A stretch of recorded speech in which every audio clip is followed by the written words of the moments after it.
Mr. Chairman, we are live. All right, thank you. Good morning. Welcome to the June 23rd meeting of the White Cliffs Committee. Pursuant to Chapter 20 of the Acts of 2021, an act relative to extending certain COVID-19 measures adopted during the state of emergency, signed into law on June 16, 2021. This meeting will be conducted via remote participation. No in-person attendance by members of the public will be permitted. This meeting will be live streamed, but will not include public participation. All right. Have a busy program. Do we want to tackle the minutes real quick here in the next couple minutes? Yes. Anybody have any comments on December 18? Hearing none. Do I have a motion? There you are. Yep. There's just a spelling on page 2. It should say flat roof replacement at turrets.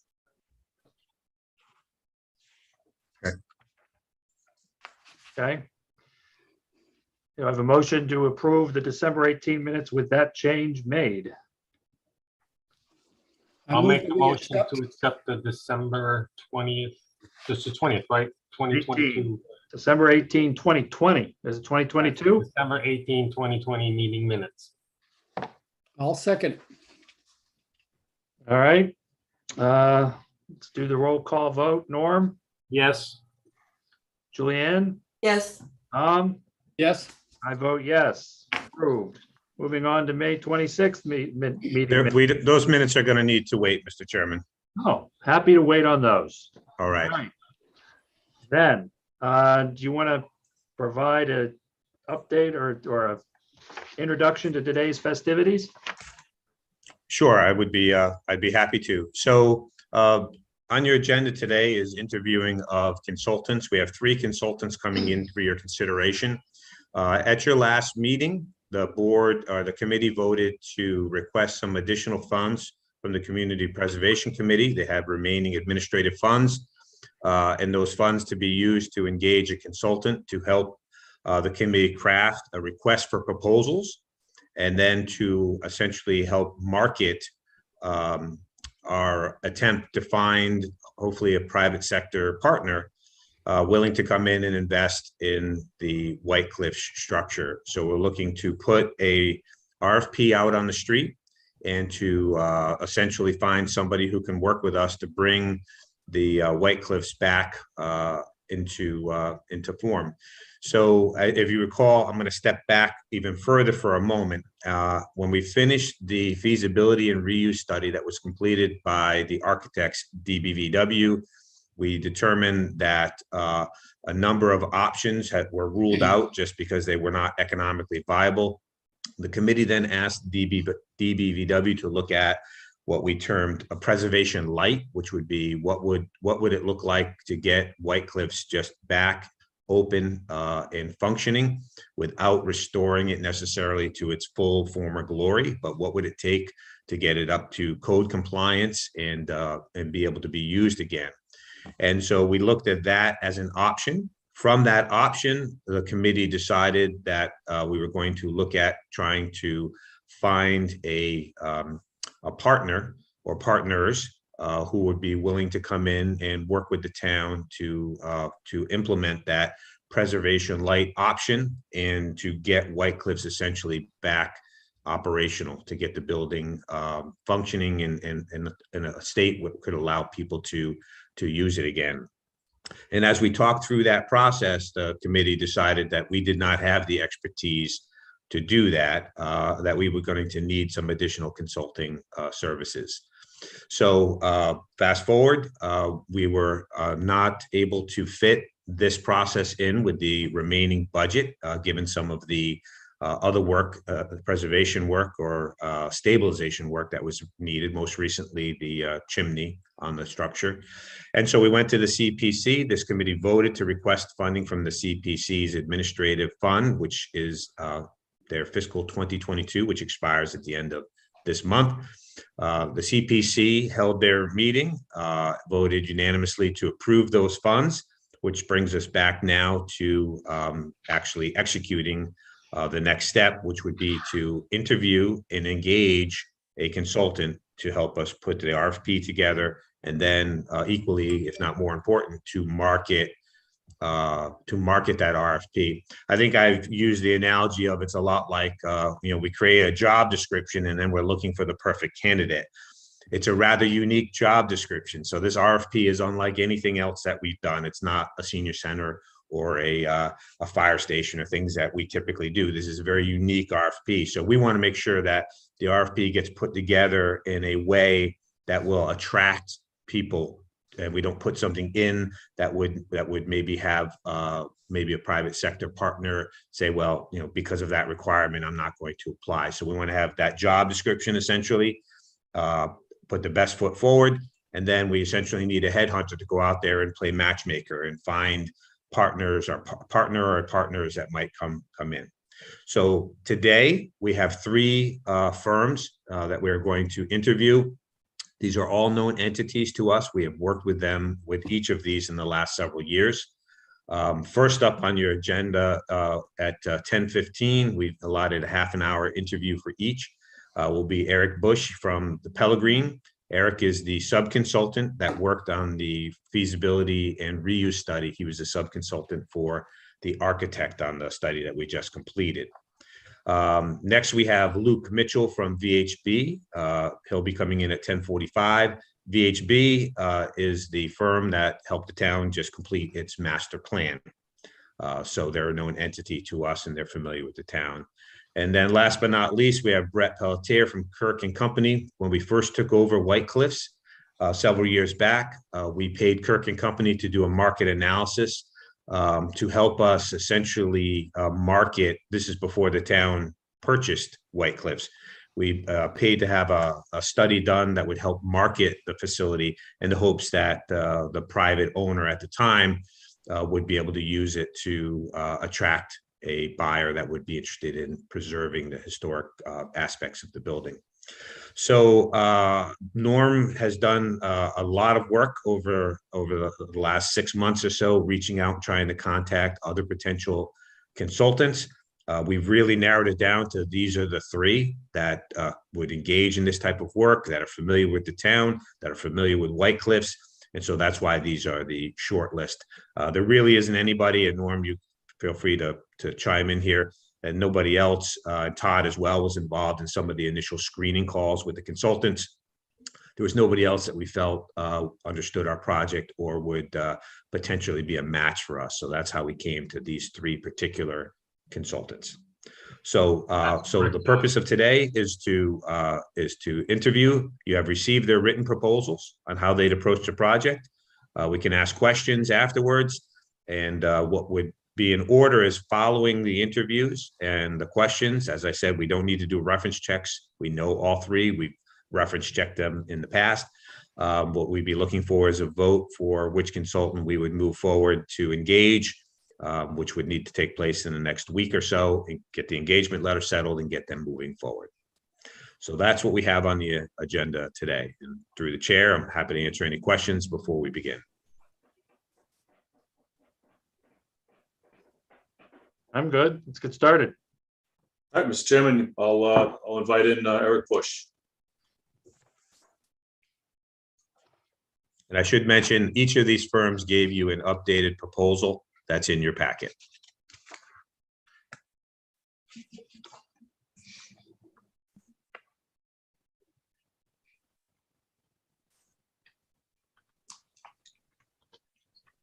Welcome, Eric. Thank you. Good morning. Mr. Chairman, you want to, I'm not sure how you want to proceed in terms of.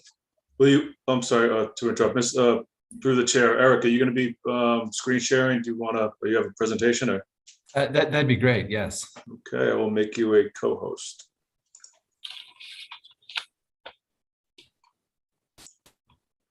You moved. There you are. All right, you should have screen sharing capabilities. Great.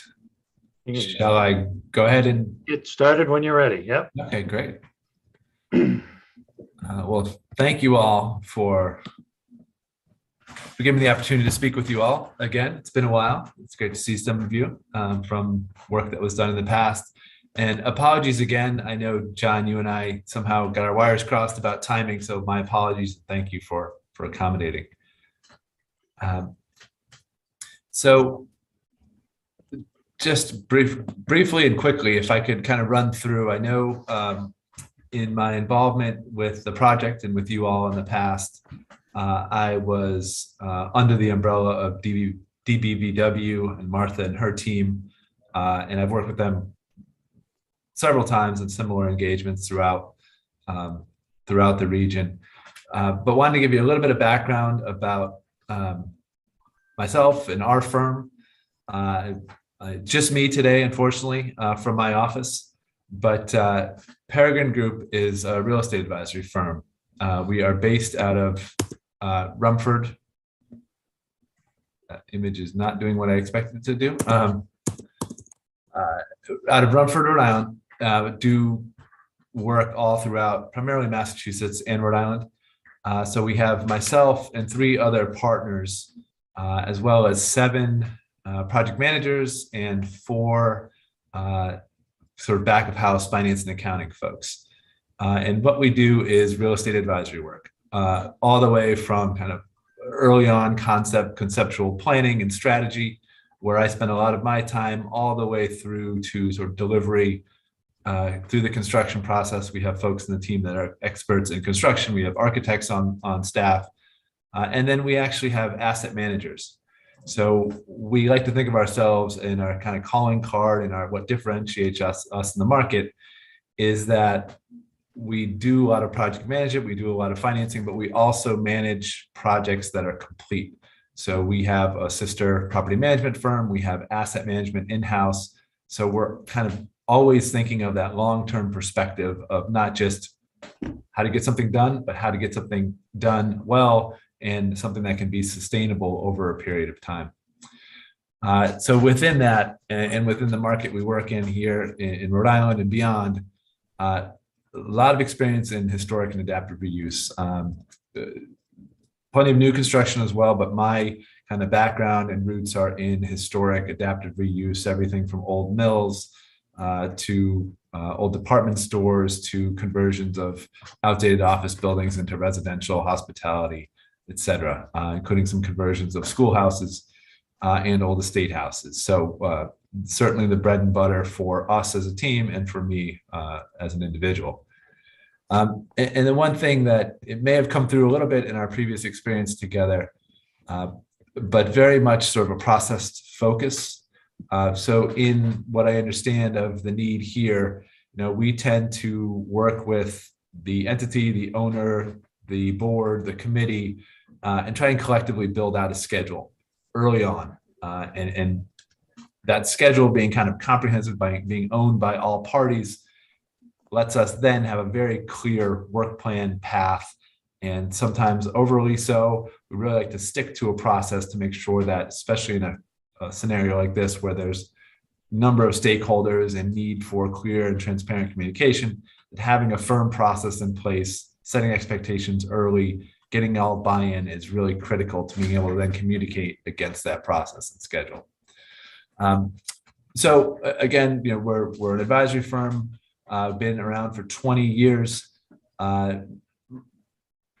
manage everything from projects, upwards of 100 million, 200 million, down to neighborhood scale, $1 million, $2 million endeavors for a number of nonprofits. So if you let me kind of run through a few kind of key projects that might speak to some of that broad experience. One, you may be aware of Medfield State Hospital. Actually, special town meeting this week, kind of exciting. The town voted to continue on in engagement to sell land to Trinity Financial. We were brought in probably about 18 months ago, a very organized process with the town, very hands-on committee, but we wrote the RFP, we marketed the RFP, worked with partners to do so, worked with the committee and the town very closely, went out and solicited. These are a different scale than White Cliffs potentially. This is a $150 million-ish project, 37 buildings, 384 units. So fairly large scale, every environmental utility based, every hurdle you can imagine. So a relatively small group, but we actually went regional and even national in that outreach to reach out to partners that had the capability to be able to deliver a project like this. And then sat at the hip of the committee as we went through the interview process, the scoring and analysis aspects were part of the due diligence process from the town's perspective, led some fiscal impact analysis and items like that on behalf of the town to prepare for special town meeting, and came to fruition this week with that vote, which I keep reminding folks there is more of a starting line than a finish line, but a big step forward nonetheless. That's a primarily housing project with some affordable housing mixed in. There are some commercial components, but clearly a different program, but process that may be similar. More in line with kind of the hospitality look and understanding from my brief discussion with John the other day and from the past work, there seemed to be quite a bit of consensus around continuing this to be or re-engaging this as kind of a hospitality event type space. So we've been involved, and increasingly so in the last 5 years or so, with a number of hospitality projects, and actually in a more of a ownership development role. If anyone's familiar with Hammond's Wharf, has been to Newport lately, new hotel, restaurant, part of the Newport Yachting Center. There is the Bowl-In, which is a wedding venue on site. We manage the marina, the parcel, have built a hotel, and continue to operate that from an asset management perspective, again, with partners, but as the key driver behind all aspects of it. And a very successful hotel, knock on wood, so far, opening in June of 2020. Not perfect timing for a hotel, but it's done well. Also, currently in North Adams, repositioning what used to be the Holiday Inn into Hotel Down Street. Again, hospitality related. There is restaurant, event area, in this case, hotel, but repositioning that, working with partners, Main Street Hospitality in particular, repositioning this, managing a process, working closely with the town and financing partners, et cetera. Also, and I don't have a slide for it, working with MGM on 101 State Street in Springfield, old historic building, and we've been working with them and working with state and city on trying to deliver a hospitality play in what is a former office building adjacent to the casino. So experience in the hospitality side. Currently, within our portfolio, have 8 or 9 restaurants, including one in Newport, restaurant and event space that was just purchased by a closely held group of Peregrine Group about 2 weeks ago. So we're clearly in that space and understand it and know the bounds of hospitality. Just real quick, and I know I don't have a lot of time here, recent projects are just actually wrapping up. There's a ribbon cutting tomorrow on one of these on Southside Community Land Trust. These are historic properties, both in Providence, that we've been involved with from concept all the way through to now delivery. One is mixed use, several restaurants, some public areas, apartments. Southside Community Land Trust is a nonprofit. So in some ways, it's similar in working with a committee, reporting to a board, being very transparent about a process, and going through a very challenging project with a tight budget to restore what was an old urban barn into now what is a pretty fantastic new location for their operations, a few restaurants, community space, etc. So apologies for running through this quickly, but I know the point is to get to questions more so than to listen to me talk. But finally, and I think this is what had come through in some of the discussions we had prior, Peregrine Group has been a house doctor for on-call consultant for mass development for, I believe it's 6 years now. And so won't run you through these, but for a number of cities and towns across Massachusetts, have done studies that typically result in an RFP or outreach to the development community, to an operating partner, but really trying to approach it as, let's organize this in a way that makes it able to be digested by the greater market how do we kind of do a paint by numbers, for lack of a better phrase, that says, here are the major risks, here's what the market looks like, here's what the opportunities are, here's what the community would like to see, put some bounds on a package that helps, in this case, cities, towns, committees, put something together from an RFP perspective or direct outreach to potential partners and developers. Says, here's the box in which we need to play in, rather than opening it up to a very wide spectrum, which takes a lot of time, energy, and capital to kind of figure out, trying to really get that process moving down a path so that someone can get their arms around it quickly, kind of get to that go, no-go decision of whether or not it's of interest, quickly, easily, with the facts at hand from that sort of development perspective that they need. So with that, hopefully, I know, John, you had mentioned 5 to 10 minutes of talking, so hopefully I didn't run too far past that. You're right on schedule. Great. So the format, Mr. Chairman, is, it's half an hour, about 1 to 15 minutes. Again, we know the consultants, we've worked with them, and then a chance for committee members now to ask questions. Eric, I don't know if you want to drop your screen sharing so we can see each other a little bit better. Sure. Thank you. So through the chair, if they want to ask any questions. So Eric, how do you exactly get from you to a human being or group of human beings that's actually going to run this business at this property? Great question. I think I recall, and I went back through the report yesterday and looked at it, and to be honest, it's been a couple of years, so it wasn't fresh in my mind. But in my mind, and I hope I'm not shooting too much from the hip here, to me, this looks like the path would be more to an operator. And I recall talking about this in the forums previously. A lot of times it's more out to a development community.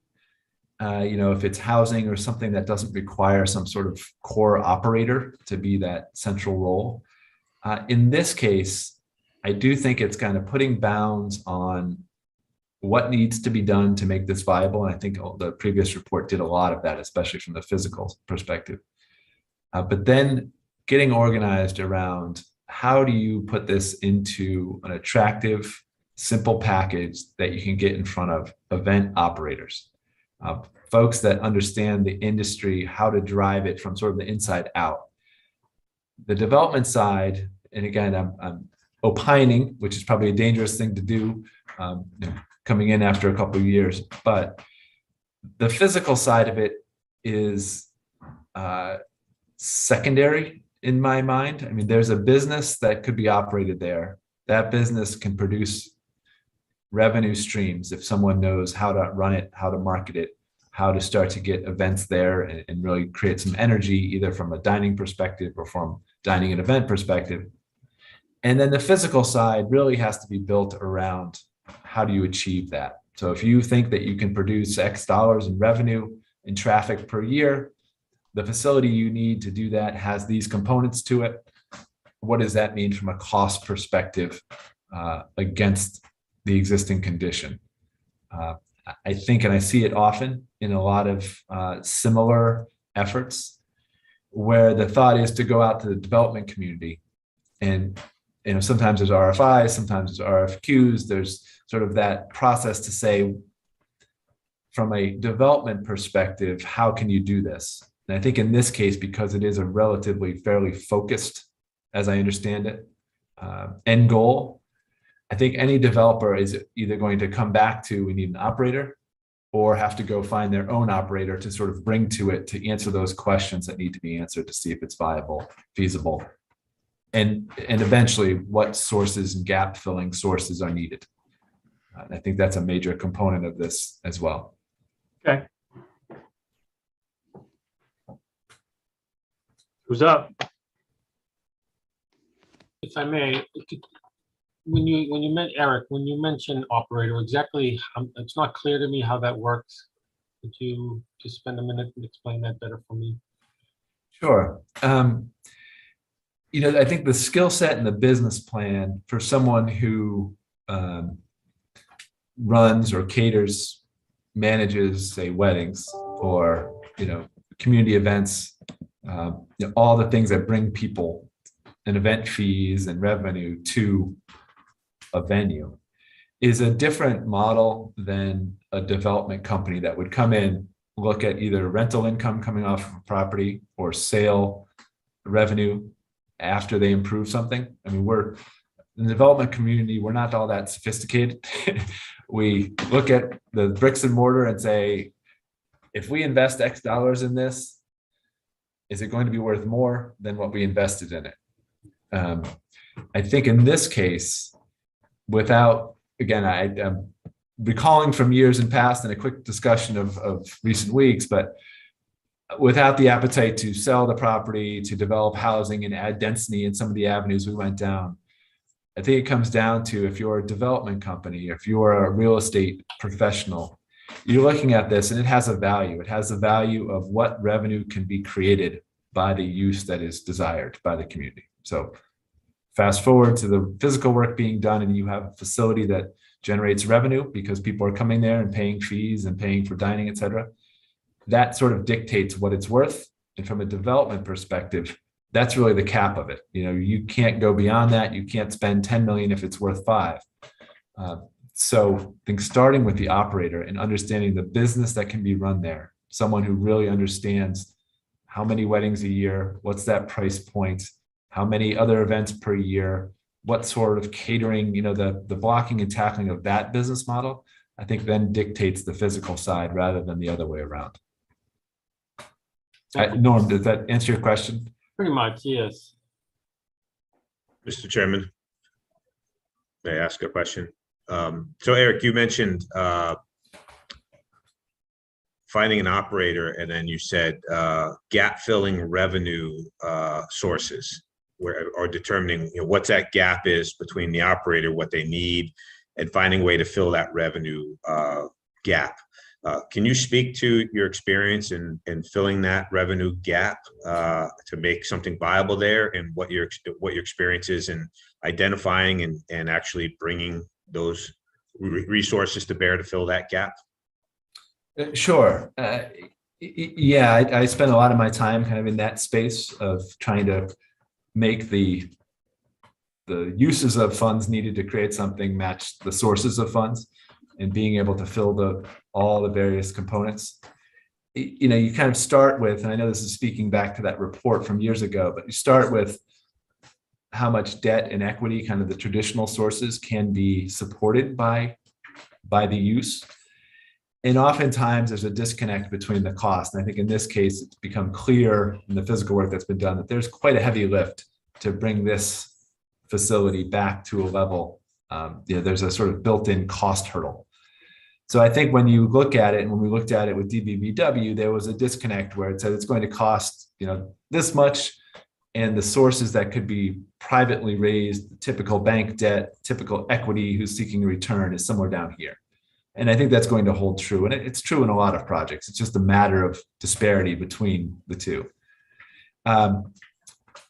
In this case, I think the historic tax credit component is significant because you could have state and federal.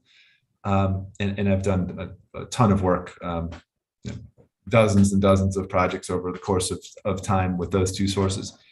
And I would also encourage that the project go through mass development. I think is a key player here, and has a number of sources that can access through the one-stop program, if anyone's familiar with that, to kind of consolidated application. I know that I just finished one for a project in New Bedford a few weeks ago, and now there's a period of time before the next round of one-stop applications. But I think it's a matter of really looking at an exhaustive list of all those sources, including the municipal level, philanthropy level, and starting to pick away at how you start to fill that funding gap. I've again worked with mass development quite a bit, worked with the historic tax credits quite a bit. I know some of the funds flowing into municipalities are significant depending on what the priorities are and where they're going.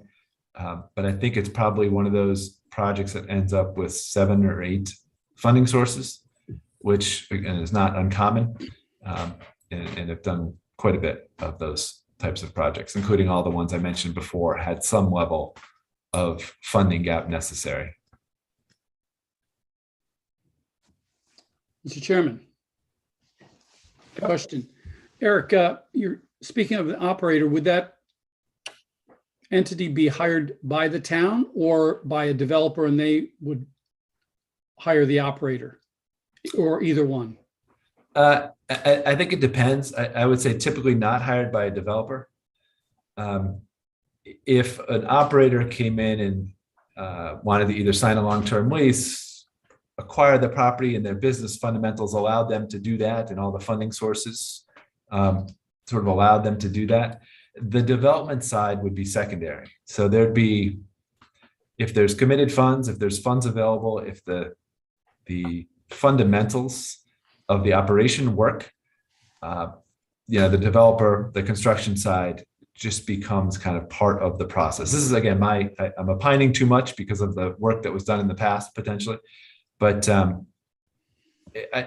it's hard to foresee a developer hiring an operator and acquiring the building, just because that operator would be essentially working for a developer. And so I think the fundamental, you're starting to have too many trade-offs, too many handoffs in the cash flow. But I think it's a wide open. Some of the funding sources will dictate, they prefer one way or the other.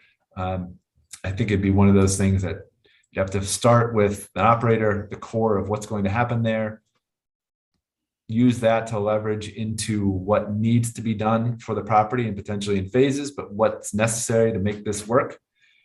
And once you have that number, and this is following, I think, building upon what DBBW did, but then once you have that number, I think structurally, it's looking at how that best, there's, I would say, dozens of options of how to structure that, depending on exactly how it all comes together and what those funding sources might look like.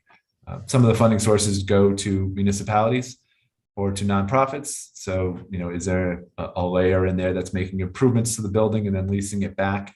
All these things, I think, fundamentally rest on the same building blocks, and they're just different variations on a theme. Okay. If I may, I am interested in finding out what tools you will use to market the property to the operators. Great question, and one that I don't have a 100% fully baked answer.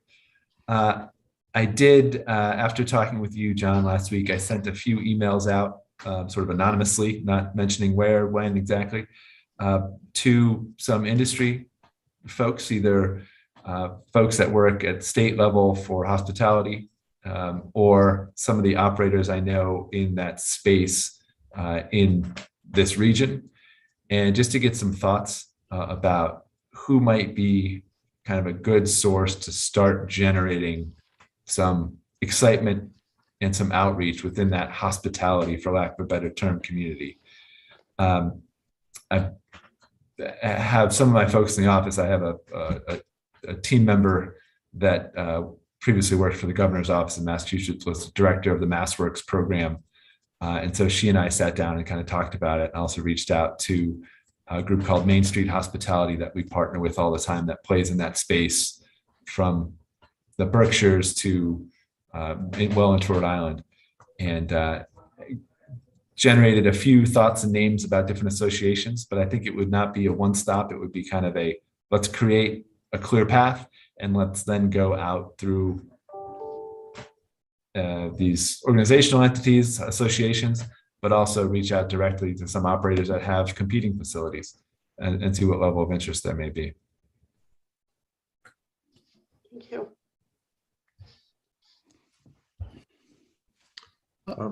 One little quick question, Eric. You're familiar with the building, and there's a lot of documentation generated by the architects in terms of drawings and photographs. Is there anything missing from the current documentation that we need to provide for you to perform and put together your packages? And not that I can recall. as I search my memory here, I do know there were some assumptions about utilities and things that would need to be figured out eventually. But I don't think, I think there's sufficient information there. Again, I think this is a high level discussion that looks at market data, looks at the location, looks at the potential, generates some excitement, and then starts to reach out to these operators in a systematic way from a timing perspective, but really lots of, I would imagine, informal conversations to start to inform what other information is needed to generate more and more interest. I know that's not a great answer, but I do think there's a little bit of that first round of informal or directional conversations that might help really inform a process rather than coming up with a process in sort of a vacuum and going out to a market with an RFP for development. I think that would, again, my opinion, would probably not meet expectations. I think that it'd be worth several weeks of kind of informal directional conversations with folks, and then trying to tailor a package that once people have that socialized idea of there's something about this and this market that's of interest and they're going to send a package, I think we shape that package a little bit, and it's not a 50-page document, it's a 3-page document that gives them a sense of what this opportunity could be, bullets about the market, bullets about the town, and really starts a whole bunch of dialogue.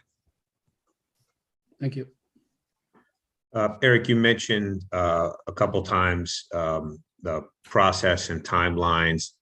Can you give us some sense of what the timeline would look like and where we would, how long it would take to get to where it is we think we want to be? I love this. I'm asking you how long does it take to get to where we want to be, and we don't know really exactly where we want to be. But just in terms of the, just if you can start in terms of development of the RFP process, then there's a marketing, and then there's assessment and a decision. You know, in your mind, is that a 3-month, a 6-month, a 12, a 24-month process? Like what does that look like?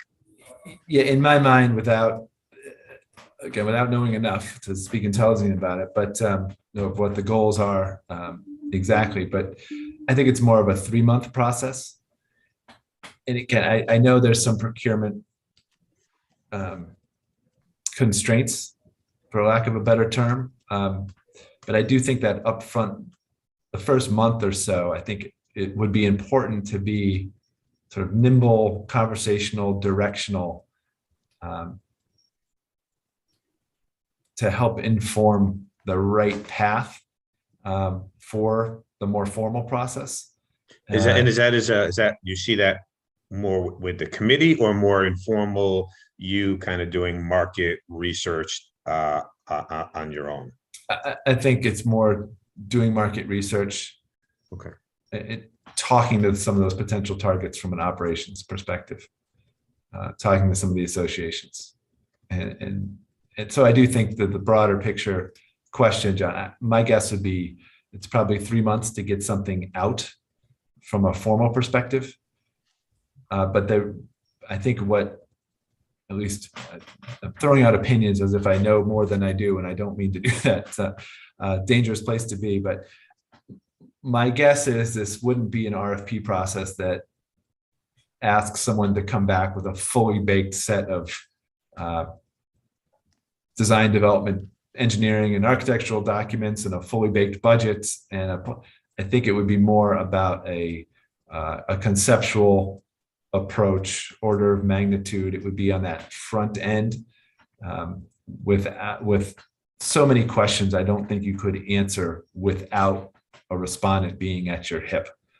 So for example, at Medfield, a very different project, and I acknowledge that, very different level, I think of, and this is of sophistication in terms of the fact that if someone's coming in to do a $150 million project that is as hairy and complicated as that one, you're dealing with a team of folks that has done this before, as opposed to someone who might run 2 or 3 wedding venues and, you know, a different scale.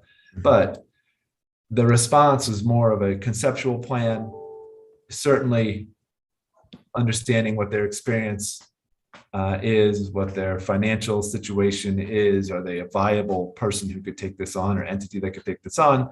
Order of magnitude numbers, rough conceptual schedule of what they see to get from where the start of the conversation is to the finished product. But because I think there's going to be some funding gap discussions, there's going to be some back and forth with the municipality saying what can be funded through this, what can be funded through this, how do we collectively make this work? I think it's probably a process that identifies who that operator is, their general plan, their wherewithal and ability to complete that, and then some level of a commitment that lets it be a process to move from that point forward through now more detailed and more detailed. That gives you more chances to vet the process, gives them confidence to be able to spend some money and move down that path into greater understanding of design engineering, greater understanding of the market, greater understanding of the financing available. So I think I'm doing a terrible job of being concise with my answer, but my guess would be 3 months to get out there to the world. But then I don't think that end result, that finish line, isn't someone who's got a fully baked program that hands it to you and says, let us do this and buy the property. I think it's selecting a partner and then working with them through a decision process that's well structured that says, okay, we've got another 60 days to figure this out. At that point, we can either, part ways or continue on. Then we've got another decision point. So it's more of that process related, because there's a lot of moving parts to this. I want to make sure that, Julianne, did you get it? Did you have a question? I wanted to make sure you got that in before our time was up. No, I'm good. Thank you. Okay. Anybody else have anything else? We're at our limit. All right. I think that's it. Eric, thank you very much. Thank you, Eric. Thank you all. Take care.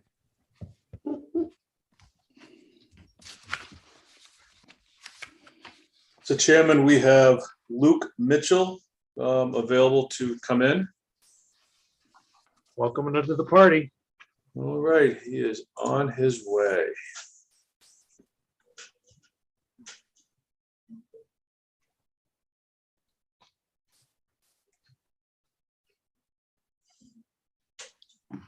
Hello, Luke. Hi, John. Luke, will you be screen sharing? I don't think so. Okay. No plans to.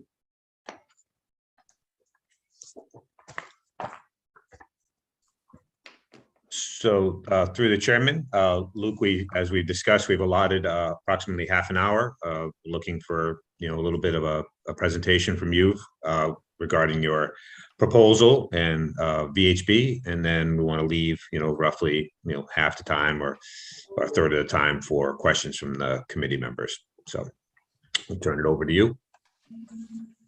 Thanks. So thanks everybody for taking a little time this morning. I guess the conversation goes back to late last year when Norm reached out to us and we spoke with Norm and John at that time and put together the proposal, which I trust you guys have all at least scanned, if not read in detail. Basically as a quick overview of our process, I guess what we want to do is first familiarize ourselves with the site, visit and understand, with some boots on the ground, what we're talking about. Of course, we've read through the report that DBVW put together, so we understand a lot about the building's history already, yeah. So to be with that, and then to meet you all in person, and then really after that, it would be to conduct some market sounding. This is something that we've done in the past, and that has successful outcomes in terms of, at this point, we're casting a wide net and figuring out what your real options are in terms of disposing of this asset. And nobody knows better than the market in terms of what the real value of a property is, or what can be done with it. So I understand that with DPVW and the team that I think VHB was a part of a few years back, I wasn't involved with that project, by the way. But I understand that at that time, you did cast a wide net conceptually. You spoke about all sorts of different types of reuse options for the building, including stuff that the building has already been used for previously in terms of event space or things like that, or offices for the town. So it seems to me that having gone through that exercise, you'll be able to do a quick sort of process of elimination of a few of those building uses, which I think John and Norm we discussed previously. And so what, I wouldn't want to revisit or relitigate that entire conversation, given that you've already gone through it. But at the same time, I think that if we can identify, I think we had specified 5 developers in our proposal. If we can work to identify that 5 developers with experience in this space with this type of asset, then I'd hate to prejudice those calls in advance and say we want to focus on X, Y, Z. We can give them an introduction and let them know what you've already been through. But really curious, or I'd be really curious if and when we begin that process to hear from them and let them sort of, we'll throw out some questions and facilitate a dialogue, but really keep it open-ended and hear about their experience with similar projects. And give them some background on the building and just sort of plumb their expertise to see what they can come up with. I'm somewhat new to VHB, but in my previous life, I worked for a company called Brailsford and Dunleavy, which is a program management firm, and we would lead projects like this relatively frequently, and that first step was always the market sounding, and it would always be so interesting to learn stuff that we didn't necessarily conceive of beforehand. So I think that would be a valuable step. And again, that's to get their input on what can be done with the building in terms of space programming, but also site planning and design, techniques for historic preservation.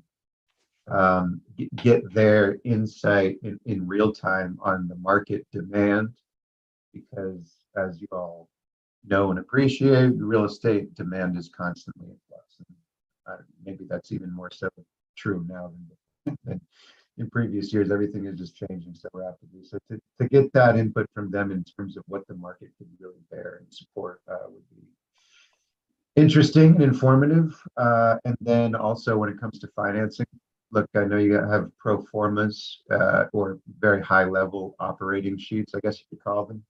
That were put together by, I think it was Peregrine in the previous exercise. So maybe we could hear during those market sounding calls what ideas, what other ideas were out there. In addition to that, and connected to that, are what public support systems are available and accessible to support projects like this. There's certain programs that most of you and I know of already, but maybe there's some out there that we don't know of, or maybe there's some nuances to the ones we do know about that we don't yet understand or appreciate. So I think that those calls would go a long way. So after that would be to revisit those pro formas. First of all, I think they were put together in 2018 or 2019. So much has changed since then. So even if we were to stick with the exact same format of those pro formas, you're going to have to revisit all the assumptions that were plugged into it, or the costs of materials, the costs of labor, as well as the availability of public support dollars. I'd say the costs of materials and labor obviously are going to be a little more painful than they were 3 or 4 years ago, but maybe beginning to balance that out is that the availability of public dollars has, at least without looking too deeply at this context, I think it's increased since then, especially in the last year or two. There's a lot of federal dollars coming down the pike to support all manner of public projects. A lot of that gets filtered through the state. So I think that step of our process would be really to revisit a lot of those questions and spend some time doing some research, maybe reaching out to some state agencies, doing some calls, and really honing in on the details, because you want a pro forma that's realistic. So again, cost of material and labor changing, availability of public dollars changing, but also the assumptions for revenue are going to be changing, depending on the preferred use. So yeah, having said all that, that's if we stick with the same format. My guess is that you'd want to probably update the format and maybe make it come up with a format that's perhaps a little more detailed than what Paragon put together. I haven't seen their original files, but we'd want to take a look at that and make sure that it's as useful to you as it can be, in terms of informing you before you really reach out to the market for their input, so that you can have some informed discussions with interested parties about what the real highest and best use value of this property is, and what it can bear, what sort of activity it can bear. So following that would be to prepare an RFP. We see that as more than just a cosmetic exercise. We want to make sure we put together a document for you that is at once realistic, but also sells the idea. You don't want to mislead anybody, but you certainly don't want to turn them off with the RFP. So I think that it's a balancing act, and maybe there's art as well as science that goes into that. So we work with you on that in terms of laying out, what the redevelopment goals are, and that's important, by the way. Which are, you own this asset, which means you can, to a degree, control the outcomes of the sale and the resulting project. So what is it? What goals and objectives does the town want to achieve? And of course, as the current owner, you get to specify that. And again, it's a balancing act. You don't want to limit interest, but you want to make sure that the outcomes are supportive of your town's economic development, community building goals, etc. And then we'll want to include all the reference materials, most of which you already have. So, and then we'd work with you to make sure that the RFP was in accordance with your typical practices for solicitation, and put that out on the street. So, now putting it out on the street, of course, is a lot more going into that than simply putting it on your website, right? You want to make sure that it gets in the right hands. So that is something that we'd advise you on as well. VHB is a sizable company of 30 offices, 2,000 people, and we have offices around Massachusetts. So we can cast a wide net internally to get a sense of developers that we're working with. We work with a lot of developers, and we have a pretty significant network.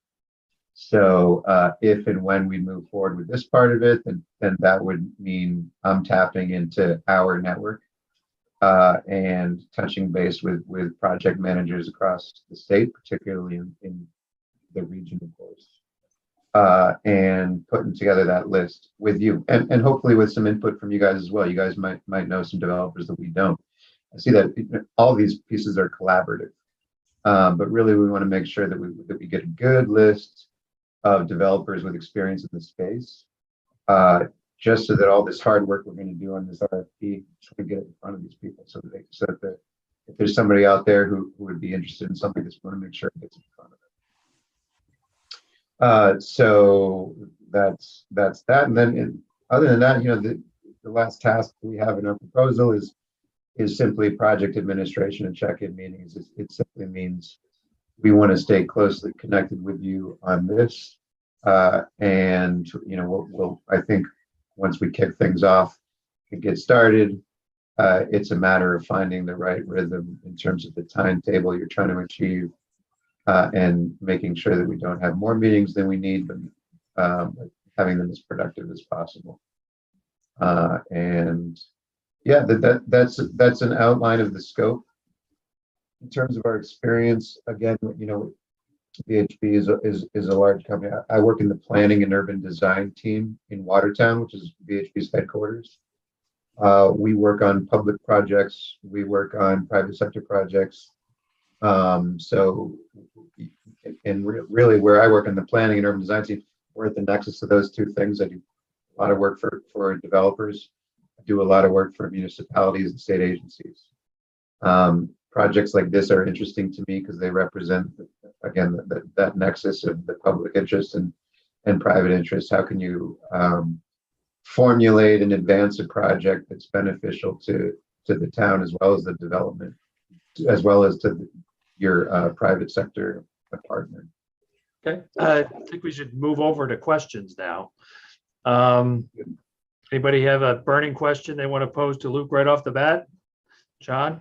Yeah, if I may, Luke, can you give us some examples that you think most align with our project that VHB has done, and give us a sense of how those turned out? Yeah, so I'd say a recent one, it was for DCAM, a state agency that owns a whole lot of assets throughout the state. They own a property out in Pittsfield called the Allen House. So similar to White Cliffs in terms of, it's a historic property. It's one of their it's one of the most challenging assets in their inventory. That's how they started the project, by letting us know that it's been vacant for 30 years, but it goes back to the 19th century. And I guess what reminds me the most of White Cliffs with Allen House is that they've had such a hard time advancing the project. There's a lot of challenges to the site. There's a lot of challenges in the real estate market in Pittsfield, and they're facing really significant deferred maintenance issues, possibly worse than what you're dealing with at White Cliffs. They brought us on a little. Probably the work that we did for them was similar to what DPW's team did for you. We started out by basically what we were doing was coming up with site concept plans, and they had a limited amount of dollars to spend on the project, so we didn't end up getting into quantifying the costs, the development costs and things like that. But what we wanted to give them was a vision that they could sell to the development community, and that phase of our assignment is done. We put a lot of thought into what's on the site and parking and programming and how it interfaces with the public sphere, and we also looked at things like utilities and sort of high level cost considerations. We submitted those materials to them. It's under review. We anticipate they'll engage us for a second phase, which will be more similar to what we're talking about now, which is helping them dispose of the property. And if and when that happens, we'll be working with them to do exactly what we're talking about now, putting together a short list of developers, interfacing with them, and getting the ideas out there to drum up interest and try to move towards a sale. In terms of other experience, I think you guys know Nicole Benjamin Mao, or some of you do. She works in cultural resources here at VHB. Unfortunately, she couldn't join this morning, but she works on historic properties. That's what she does. So she's worked on hundreds of historic properties throughout the state over the years. She has an encyclopedic knowledge of historic tax credit programs and other types of public dollars that can be tapped into for stuff like this.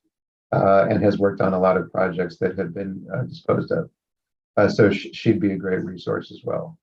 Other experience I'd point to is, again, stuff that I've done before I arrived at VHB.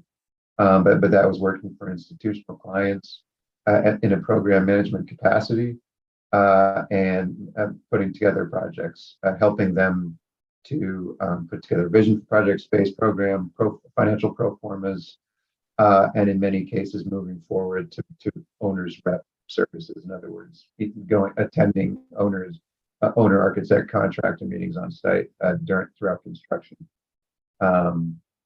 So yeah.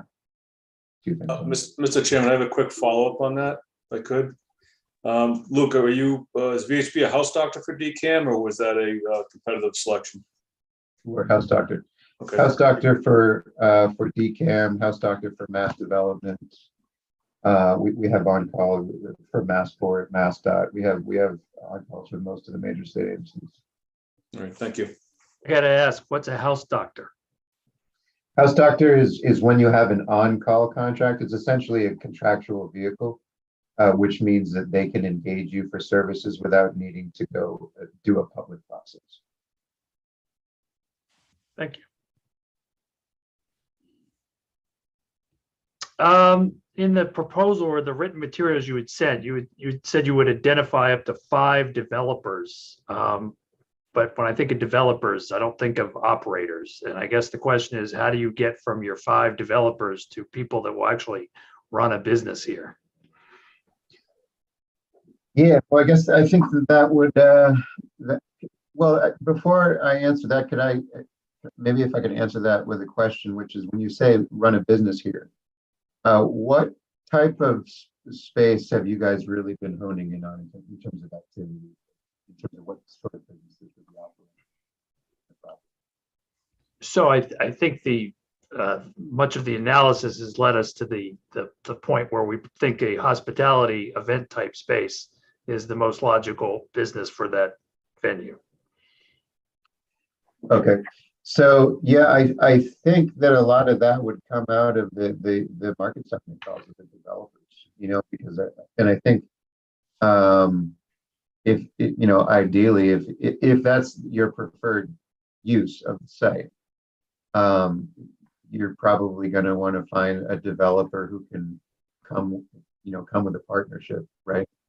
And have a flagged hotel, in other words, that's associated with the brand. So I think, but again, I think it's a question for the developers, and I think probably if you're thinking of the sequence, that comes first, and then the operator comes under the developer. Is how I would assume it works.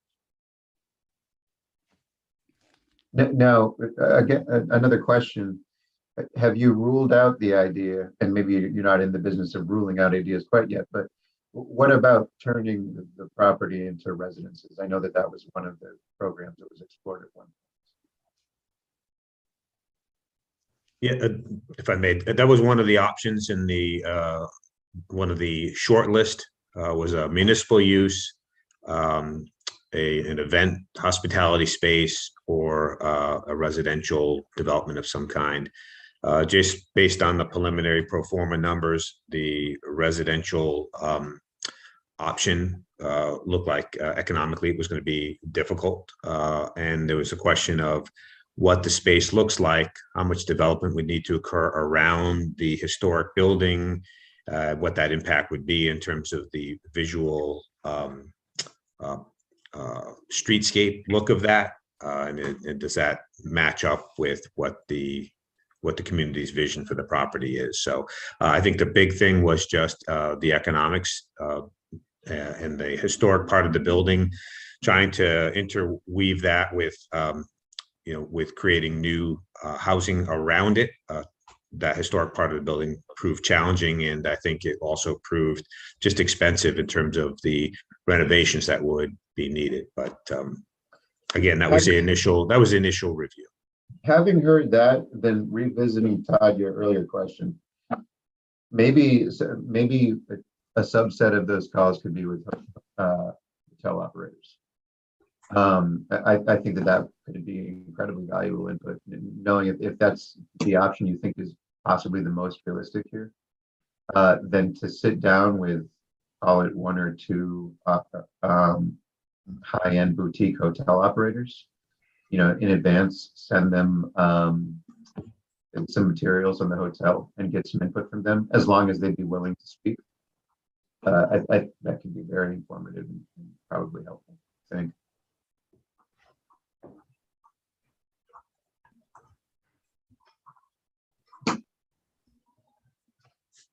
Okay. Anybody else? Just a quick question, Luke. When in your program, I like the idea that you're starting off, you have to start to shake the trees to get some interest in the property before you actually write an RFP. But you mentioned contacting local developers. What do you define as local? Metropolitan Boston, New England, what? But, yeah. I think probably knowing what I know now about the preferred program, we'd probably the first layer of criteria would be, do they have experience developing this type of hotel asset, right? This type of product specifically. If we can find more than 5 developers like that in Massachusetts, then I think we can maybe narrow it down to 5, honing in on Northborough and the location. I think more important than the location of where they're based is probably experience with that asset type. Well, And it might be a small enough number that we might need to go beyond the region, Well, the reason I'm asking the question is I don't prefer local. I think that there may be needs that are well outside of New England that should be tapped in at some point. Yeah, okay. Yeah, no, that's a helpful comment, and I don't disagree. And I think a lot of certainly hotel operators operate across state and regional lines, so not a bad idea.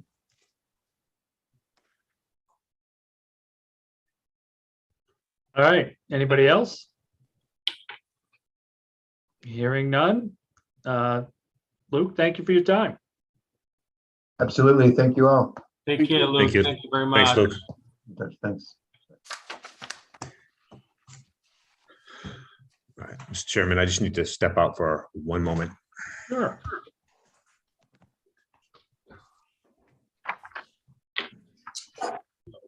Mr. Chairman, when John comes back, I have Brett Pelletier of Kirk and Company in the waiting room. I'll let him in when John's back.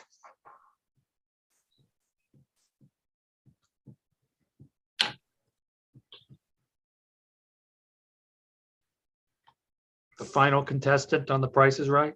That is right.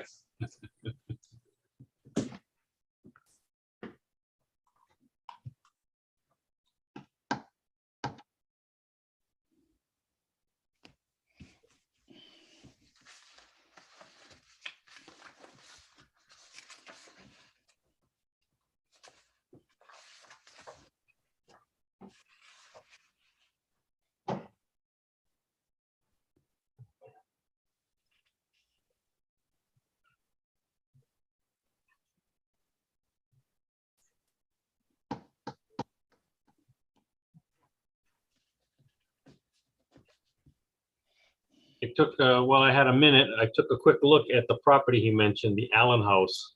It has a lot of similarities to White Cliffs, just on the outside, but it is in tough shape. It's not at all like the condition we're in. Say it's in tough shape and not at all like ours. I don't consider ours to be in tough shape. The pictures look like it was really, really bad. But it was just a quick peek. To expand a little bit on his response to your question, Todd, house doctor contract, a lot of state agencies, DCAM in particular, has numerous consultants in their corral. You get qualified for a variety of areas of expertise, and what they'll typically do is either simply award you a contract through that house, a task order through the house doctor contract, or solicit varying proposals from other consultants that are qualified in that area. So DHCD has them, DCAM, they're almost every state agency has those. Just never heard of the term before. We have We kind of have a similar, like we'll hire based on, we'll hire an electrician or a plumber for the year. And then any building, we'll bid it out, we'll pre-qualify them, and then police has a plumbing issue, we already have somebody ready to go. So this is a little bit broader scale, but similar concept. ready to bring in Kirk and Company if you'd like. Yep. Coming in.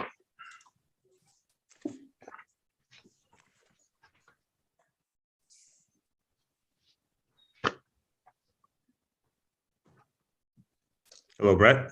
How are you? Hi, Brett. Brett, will you be looking to share screen? I hadn't planned on it. Okay. So, if we may, through the chair, begin. Brett, we've allotted about a half an hour. We're looking for about 15 minutes or so of you just kind of explaining a little bit about the company, but mostly about your approach to the project. The committee has your proposal in advance of the meeting, and then we want to leave some time for some questions. And so I know you are somewhat familiar with the property.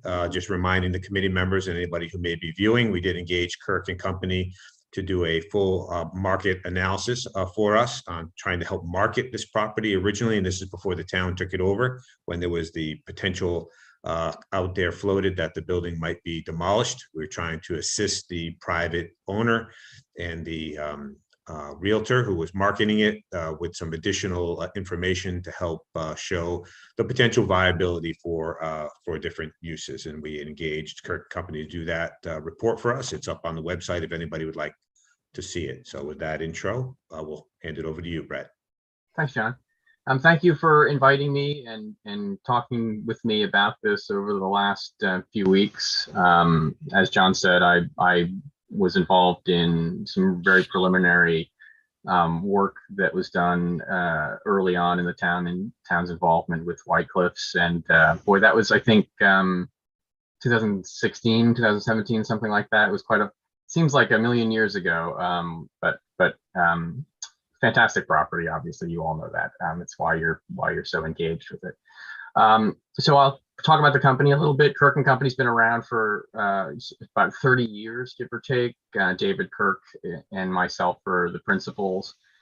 We are a real estate consulting firm specializing in three main areas: affordable housing, historic preservation and adaptive reuse, and community development. So those three boxes are kind of where we keep our work to. And I see this as sort of fitting into the two latter boxes. It's just obviously it's an adaptive reuse scenario of historic building, but it's got a community development aspect of it too, because it is let's call it a curious use profile. It is a unique building. It is not something that is cookie cutter like a mill or an old school building that you can really copy and paste a former model onto. So it has some unique community development challenge to it. So I won't go too into detail. You've got my bio and the background of the firm and whatnot. As I understand it, you have three main tasks in this exercise. The first is to draft an RFP. The second is to get it out on the street. And the third is to evaluate the responses. The second two, the floating it onto the street and evaluating the responses, are really sort of pro forma. Those are the easy ones.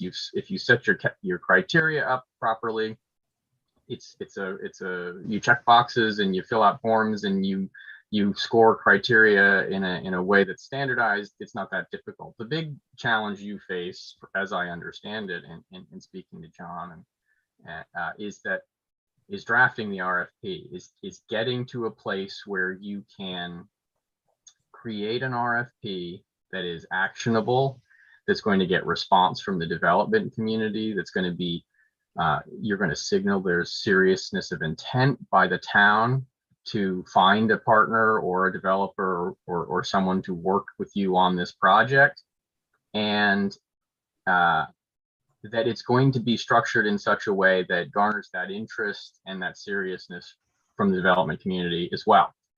And so that's where I think the majority of the exercise, the thinking exercise and the doing exercise in this project is, that you really need to refine with the help of everybody that's involved in this and your consultant, refine your objectives, get them on paper, and start to create a plan that is both responsive to the community's needs, but also responsive to the information that you're going to get from the development community.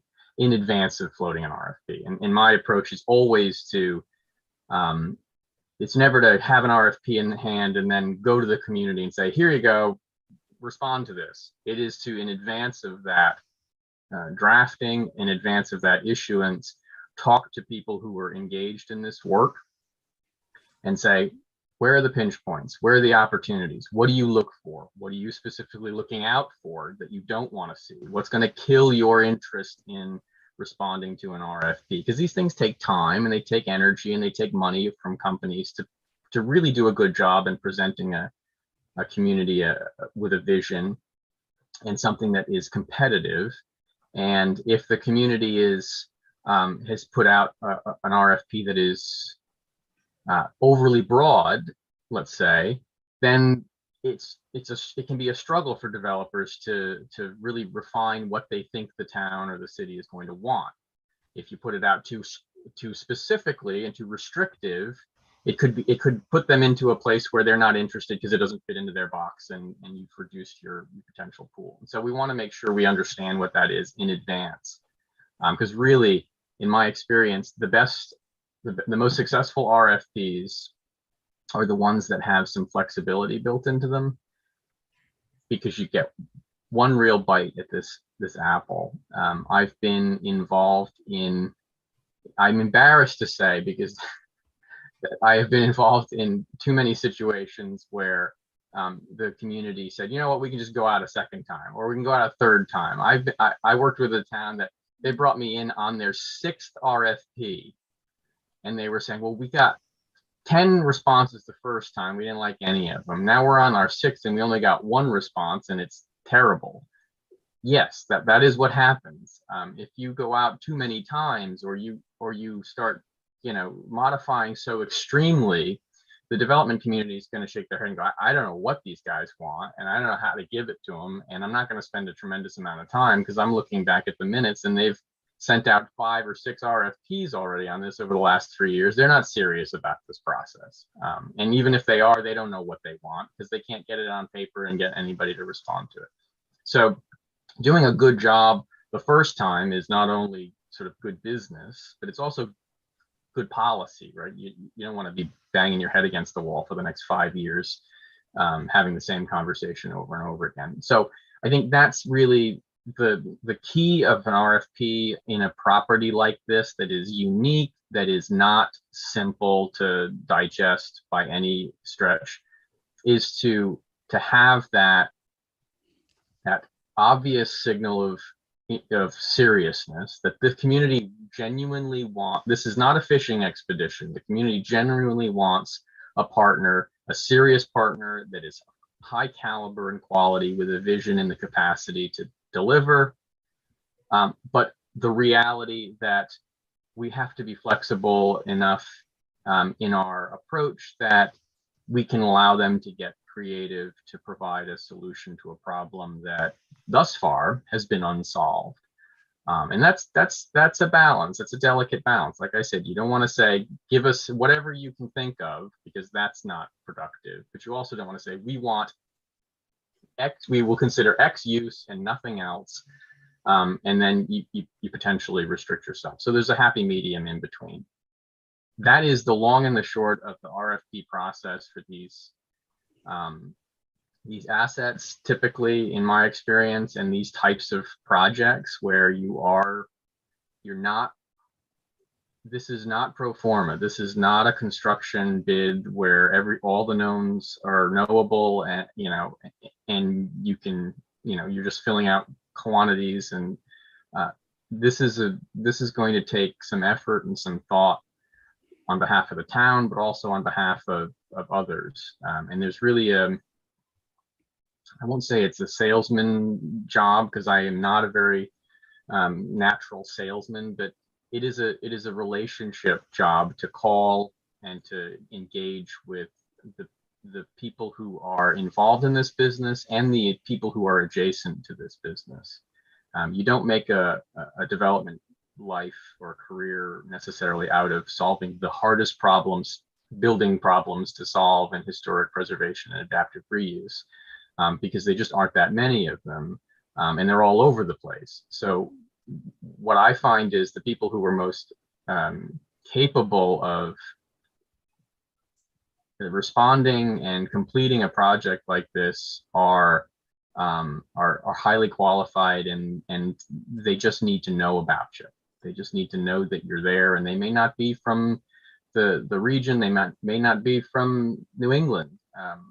You know, there's no sort of mold for this.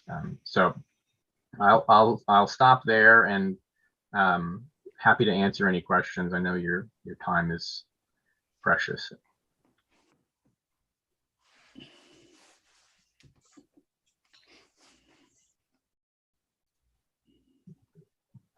Leanne, I'll go. Well, thanks, Brett, for coming today. So just to clarify, you would see your role as the person who would take our vision of all the wonderful things that this building could be and help us put it into reality. Is that? Sort of.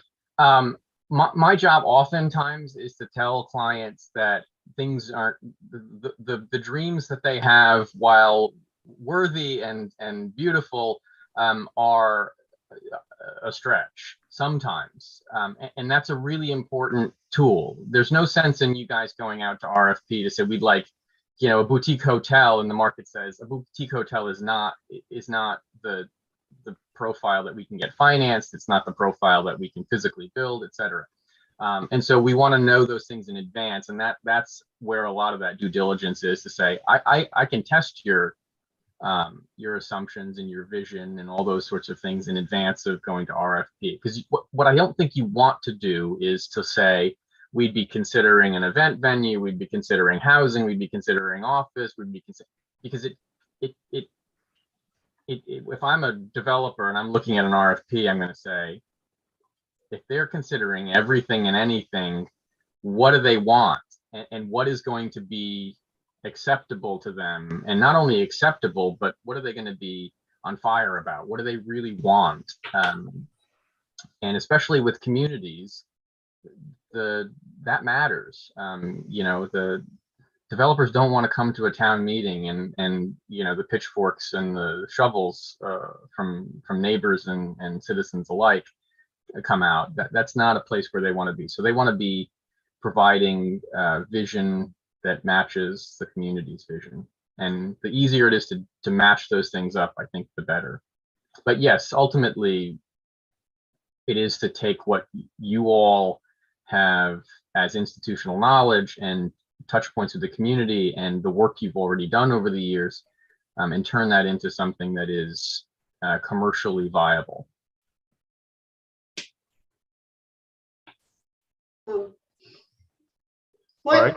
What tools would you use to market a property like this? So like I said, it's a relationship exercise for the most part. The common misconception I find with municipalities or public assets is you put it on the open market and the open market will respond. For the most part, the people that you want to respond to this and you need to respond to this aren't actively looking at Northborough for real estate development opportunities. It's unlikely that that's the case. It's more likely that they're in their little community, which the historic preservation and adaptive reuse community is pretty small and pretty cloistered. So you just have to get into their circles. And there are a handful of, I say, you know, historic preservation adjacent organizations or industries. That's the historic tax credit industry. That's the advisory industry for, you know, so the public archaeology laboratory. That's the historic easement people who engage in historic easement arrangements. It's the consultants that work on architectural surveys and things like that for these properties. They are going to be very powerful tools and very powerful partners for you guys to reach out to. whomever you hire, to say, who fits this? Who should I call? Who should I talk to? I'm going to have a list of people that I know that do this work, but I need to know if there's somebody in, that that does this sort of thing. These are all, and I'll say these projects are all bespoke. None of them look like the last one that you saw. So, when I do this enough where towns say, well, just give us examples of what the last few were, and we'll look at schools, churches, old buildings that have no obvious use. Find a bespoke solution that often involves more entrepreneurial effort than real estate effort. Food incubator laboratories, co-working spaces, private libraries, lots of different things that they come out of art galleries. They come out of more of an entrepreneurial effort than anything else.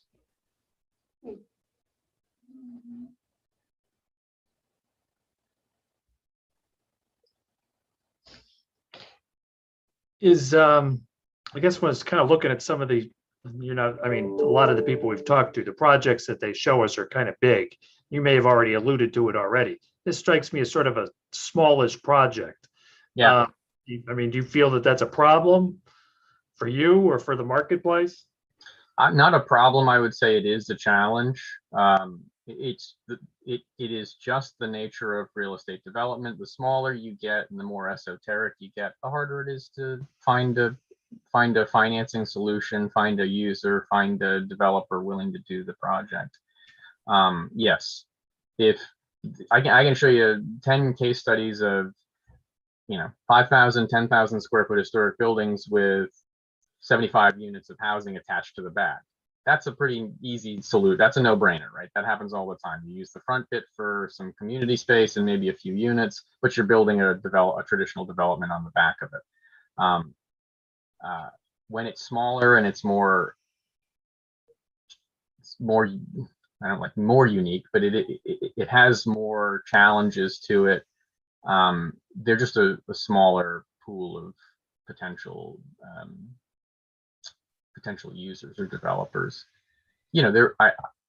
I'm trying to remember how much upland is on the site. It's not a tremendous amount, so probably 7 acres. It's about 7.5 acres. So that's flexible. There's flexibility there, certainly, that opens up to additional.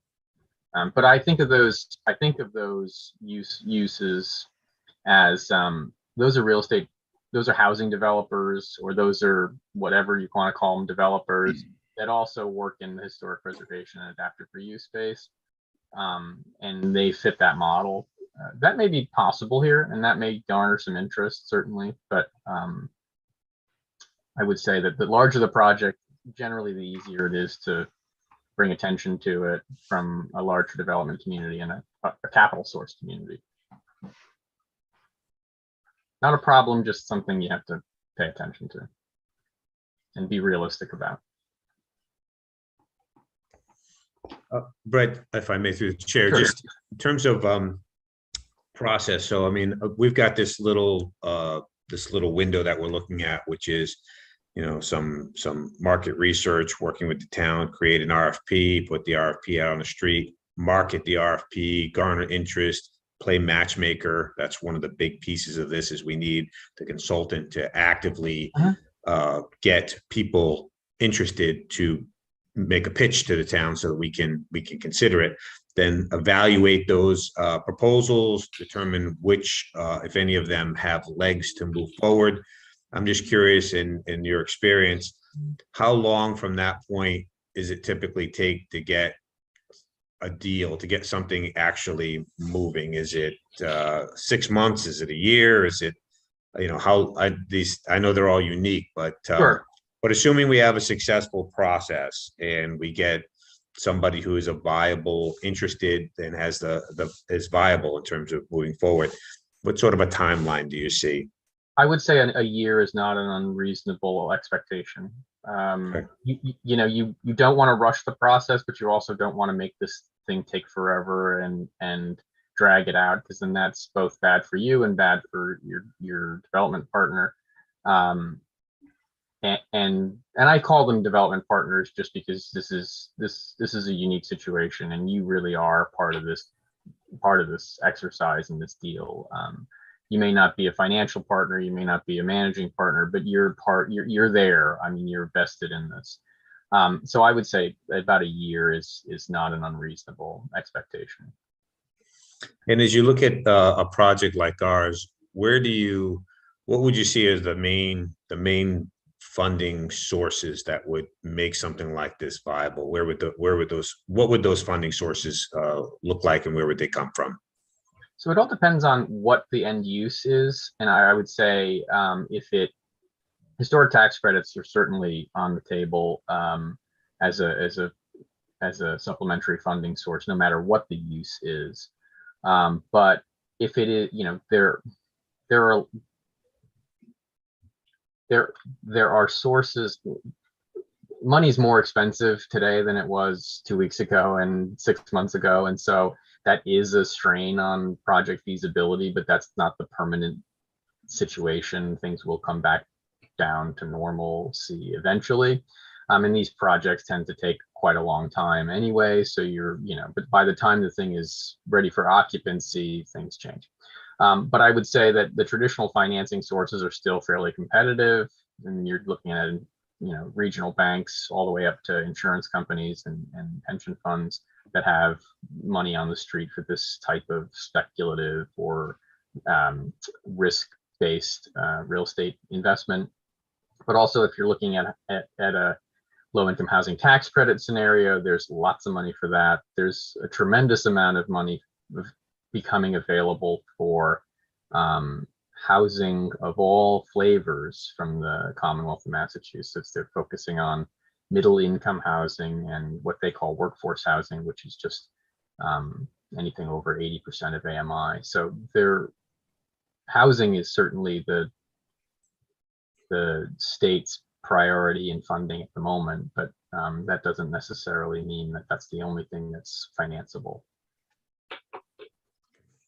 All of the other property types, office, hospitality, retail, are always funky. They are always higher rates, lower loan to value. They are always a little bit stickier because those property types are cyclical and they float so extremely. And so those are a little bit harder to pin down, generally speaking. So those tend to be more speculative on the capital structure side of things, whereas housing's housing, right? Everybody needs a place to live. So you branch out of the traditional uses and getting into hotels, restaurants, currently retail, and other things, it becomes a little bit, you sort of have to squint a little bit because it's not as clear right now in the market. All right. Anybody else got questions? Tom? Good. All right, Brett, I think that's it. Thank you very much for your time. Thank you very much for inviting me in. Thank you.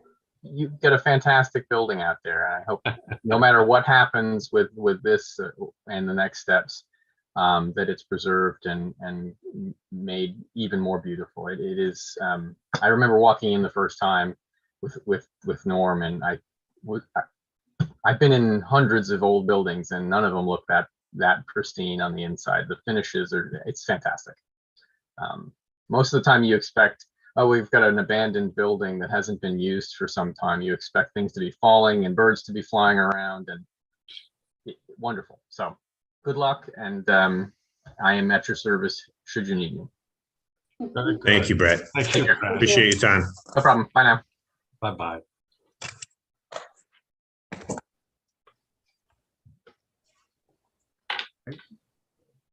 John, are there any rules for what we're about to do next? No, I think generally the best approach I find is to just ask people what their thoughts are and start moving towards a general consensus. If there's one of the consultants that maybe doesn't feel like a good fit, you can kind of come at it from that way and narrow it down to 2 and then sort of talk it through.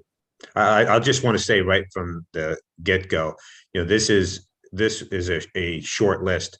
You cannot go horribly wrong with any one of these. And so we're in a very good position that we've got 3 excellent consultants that all know the town, have all been involved in the planning aspects of our community for the last couple of years. And I think can do a great job for us. It's just a matter of degrees of who we think is maybe the better fit for maybe what aspects of this project we want to emphasize. So Okay, maybe just go around and get Around the people's horn. initials, thoughts. Julianne, I'm starting with you. Okay, so picking up on what John said, the one thing that is weighing on my mind is, as a group, I'm not really sure that we have come to a consensus about what we want to see in this RFP. I'm hearing a lot of the words partner, developer, hotels, and we really also never had that discussion with the town about what the taxpayers would like to see. Would they like to see the ability to go into that building, to use the property, whatever?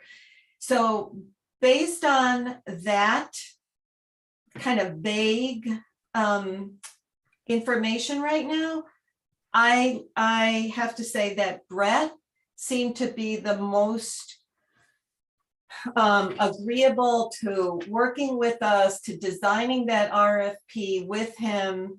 It may just be certain words he used, but I also thought that his presentation was clearest, but that might just be me because I'm not that familiar with the vocabulary like house doctor and things like that. So that's my opinion right now. You want to throw out a second horse in your race? I'm sorry? Do you want to give me a second choice just so we have it? Or you can abstain. No second choice, actually. Okay, all right. Can I Norm, say Brett as my second choice too? Norm, what say you? Well, I agree with John. We're fortunate to have 3 possibilities here that are all realistic and could do some good work. The thing that I've noticed that came to me clear is the 2 that have worked with us in the past on that building, Eric and Brett, they have a huge advantage because they know the building already, and I think that's key. To be honest, Eric came across as a lot better than his proposal. I learned a lot from his discussion. I liked him. I liked what he was saying, but I found Brett was a pleasant surprise. I did not expect him to be so informative. So if I had a choice of 1 and 2, I'd lean toward Brett at this point. With Eric being number 2. With Eric, yes, being number 2. Again, my bias is just they know the building. They don't have to start from scratch with the building. All right, Tom? Yeah, I agree. They're all very capable firms. When I originally reviewed the proposals, I thought VHB's outline of the process and the detail of the steps was stronger than the other 2. However, Luke was the weakest presenter, didn't really display the firm's strengths, and he didn't really look at us. So, and I was very impressed with both Brett and Eric in there. They seem to be very embedded in this historic readapting, and they know the building. And I think Brett's compliment towards the building, certainly I'm sympathetic to. So I would put Brett as number 1 and Eric as number 2. But I want them to adopt VHB's outline of services. All right, Laurie? I actually agree. My top choice was Brett. I did also appreciate his comments at the end, his recognition of, the beauty and the assets that the building displays, how special it is. I also spent a little bit of time online, and I think that they have quite a bit of experience working with historic buildings, historic reuse. And so I would expect that they would bring that expertise to bear on this building. So that's my top choice. And I would agree that the second choice would be Peregrine, Eric. Okay. John? Again, echoing what we heard, I think the two were Peregrine and Kirk and Company, just by virtue of their experience. And the thing that was, and VHB, like I said, we've got multiple contracts with VHB ongoing now. They're a great firm, and we've had great experience with them. It's the uniqueness of this.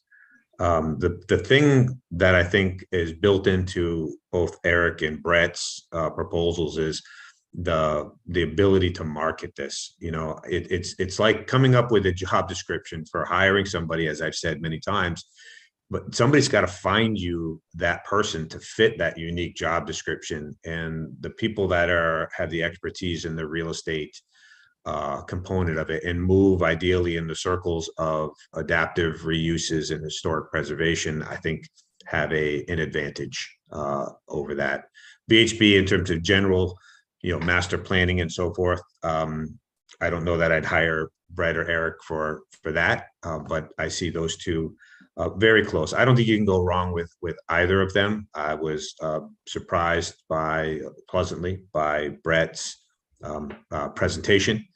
I don't think you can go horribly wrong with either of them. I have them pretty close, but I'm happy to go with Brett and Kirk and Company. I think he, for the sort of, I don't want to say the 11th hour here, but his last presentation, his proposal was not just a cookie cutter. He put a lot of thought into it, unique to Northborough and our situation. And when people put that extra effort in specifically for your project, it shows a level of interest that typically, in my experience, comes out the other side in terms of the quality way you get. So probably a long answer to say that I would agree with everybody, but I don't think, again, you can't go horribly wrong with either of those.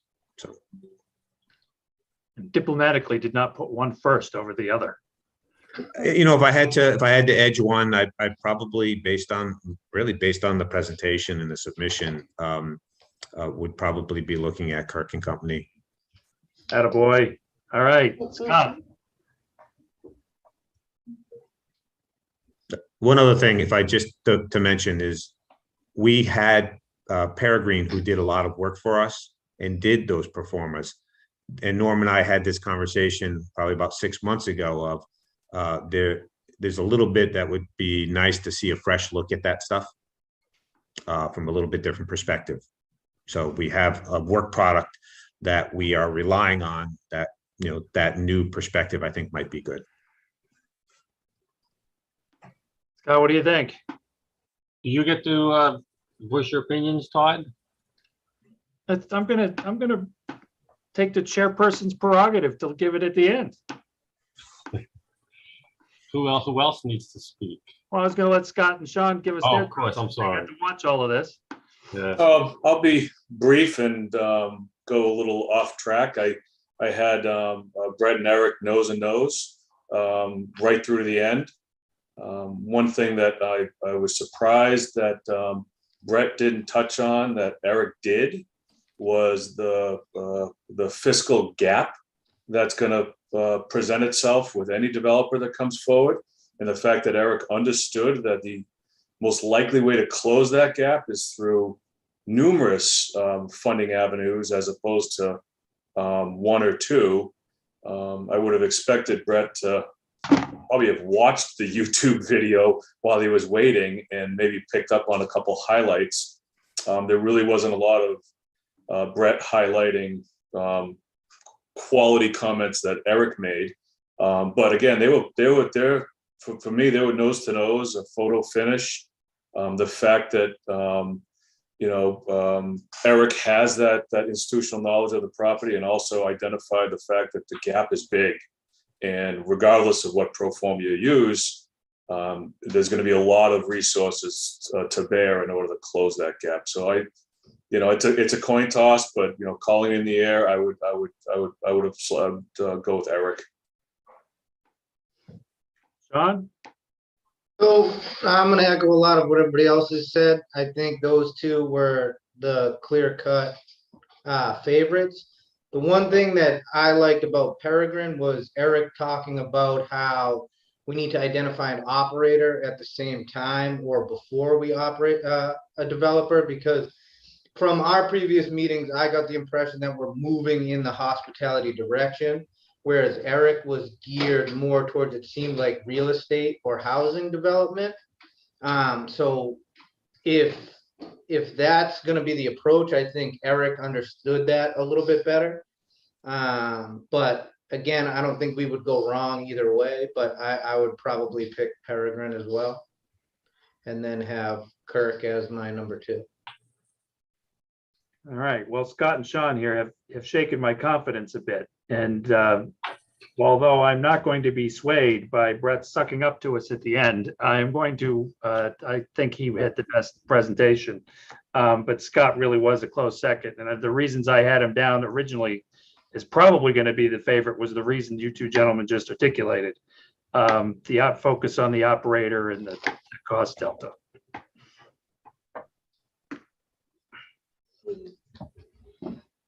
So any other further discussion? I mean, it was pretty clear. Hearing none, does somebody want to make a motion? I'm not sure what the motion would be.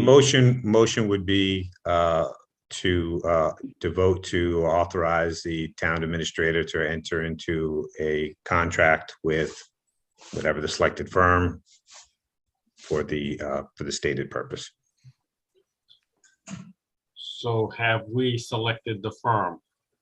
That's what Someone's you're got to make a motion. You're gonna pick one of them. I'll move that that Kirk and Company be contacted by the town administrator to enter into a contract to develop the RFP for White Cliffs. Shall I add to that, or? I Sounding think good that's to me. sufficient. I'll second it. In terms of discussion, just putting out there for folks who may be viewing this from home that don't have the background on this, we have a set budget. So we tried to make it this as simple as possible, and talking with the consultants roughly what they think the budget would be. That budget is $32,000 for this phase. That was the request that was made of the Community Preservation Committee. So essentially, we are comparing apples to apples. So for that amount of money, their proposals are within that funding scope. That way, we don't have a case of somebody saying they can do all sorts of things, but it's $100,000. So we are comparing apples to apples in terms of the budget, and we're looking at what's the best fit for us and most bang for the buck that we can get for this phase from these consultants, just so we're clear. So the budget is already set.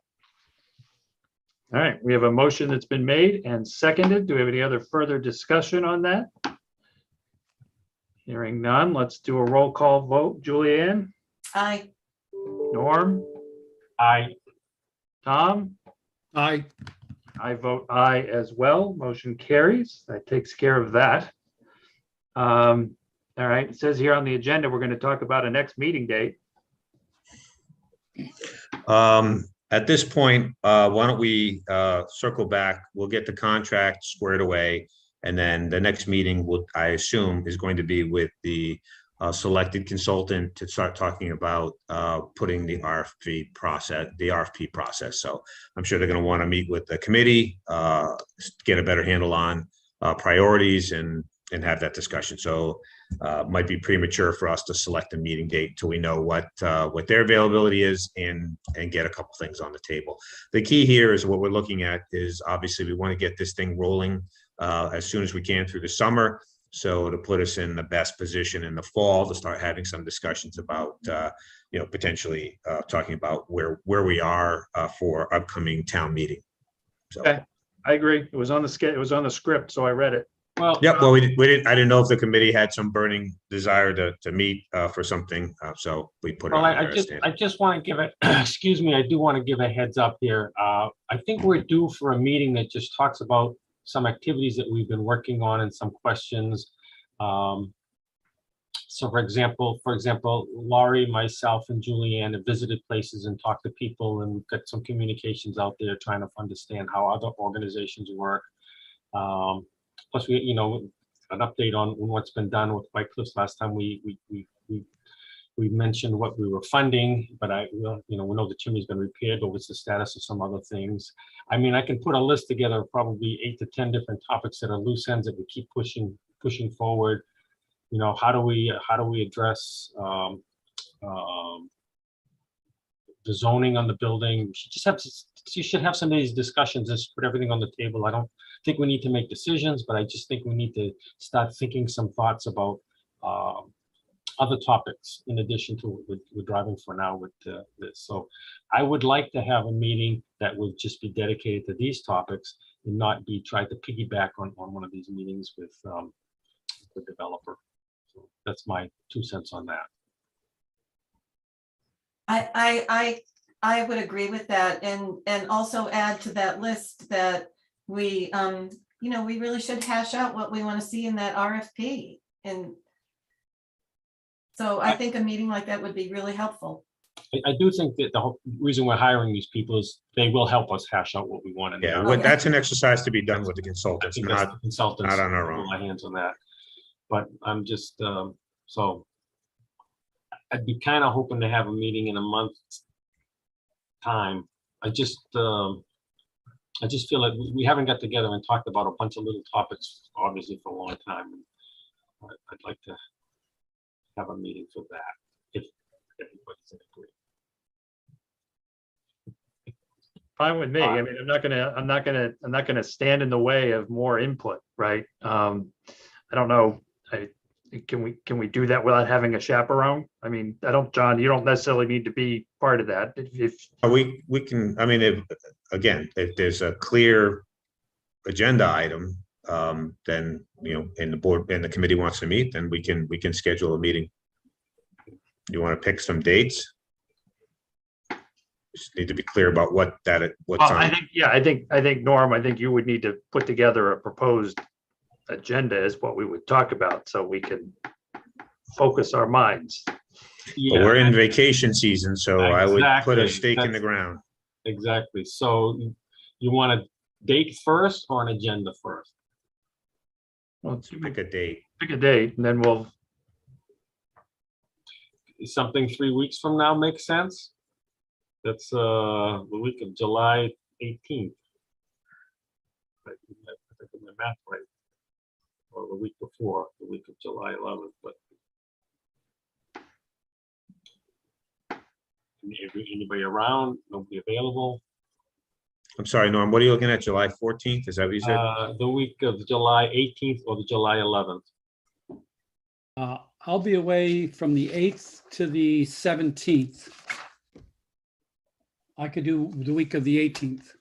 I can do the week of the 18th, except for the 21st. That's better for me too, the week of the 18th. All right. What, how about the, About the 19th to Tuesday. Would have to be in the afternoon. the 20th, You're looking at the 20th? Wednesday? I can do something I can do something 20th. That Okay. work for everybody? Yep. All right, let me do something on the 20th, morning or afternoon. I'm hoping an hour is more than enough. It's just, I think there's a lot of loose ends we just should put on the table and talk about. We'll I don't bring know. Can people do 2 PM? Does that work? It's fine. Yes. 2 PM on the 20th. Okay, sold. And I'll put a list of things together and I'll run them by you, Todd. How's that? Okay. All right. Thank you. All right. Any other business before we conclude? Yes, so based on the fact that we are, but that we need some money to, to keep the building at least from falling into more disrepair. I had a conversation with the charitable foundation at Smith and Wesson. It was a very, very preliminary talk. I explained that we have this building and they were, the person to whom I spoke was not negative. In fact, they were a little bit interested because it's one of the few properties left of the, the founders of Smith and Wesson. But I didn't get into any details. I didn't go any further than just finding out what their charitable foundation funds. And I mean, we all know that they fund a lot of healthcare things out in Springfield, but there is interest if you want me to get more details. Sure. All right. Good Okay, plan. thanks. Anything else from anybody else? Nothing Hearing else none, today? do I have a motion to adjourn? So moved. I'll second that. All right, Julianne, Aye. Norm, Aye. Tom, Aye. and I vote aye. Thank you very much, everyone.